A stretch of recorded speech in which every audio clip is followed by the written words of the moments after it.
Also this morning, there are encouraging signs in the pandemic. Nationwide, COVID cases down 40% since last week, reaching their lowest level since September.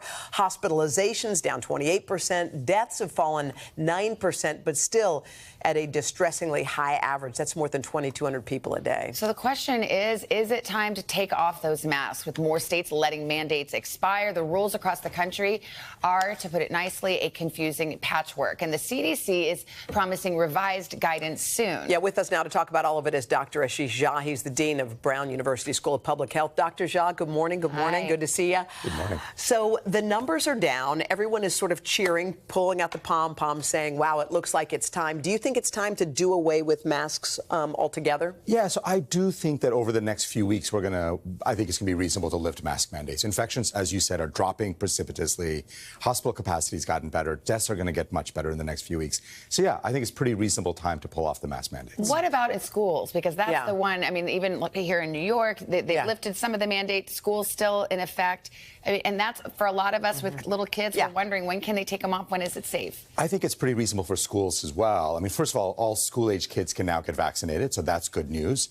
And infections in places like New York are down, what, 90, 95% from their peak. So pretty reasonable to do it in schools as well. Some people say that once you do away with the mask mandate, people are going to just say, well, those are gone forever. And as you report a lot, these things come and go. They go, there could be another surge coming. Do you think it would be tough to say, okay, guys, now we're going back to masks all over again? No, so I think communication here is key, Hoda. So when we lift mask mandates now, we should make it clear that if there is another surge, if there's another variant, we're going to ask people to put their masks back on for a short period of time. I think if we telegraph that very quickly, and I mean very carefully and clearly, I think people are going to be pretty reasonable and be willing to do that again. Well, there are some places where I think I might wear a mask forever now, such as the subway. Right.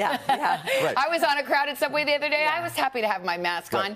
What if I'm wearing it and nobody else is? Is it still providing any protection? It is. If you're wearing a high-quality mask, it actually provides a very high degree of protection, especially when you couple that with somebody who's vaccinated and boosted.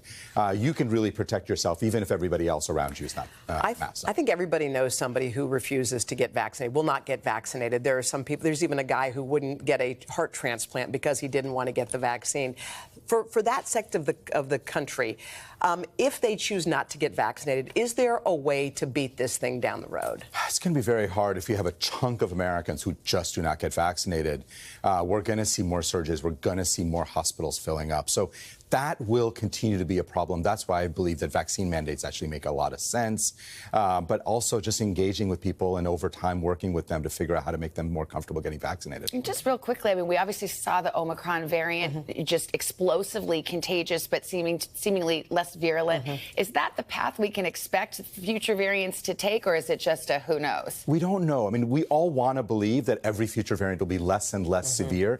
Not necessarily the case. So we'll have to see what Mother Nature throws at us, and we just have to get ready for it. All right, Dr. Jha, thank you. It's so nice to have you at our table. Thank you.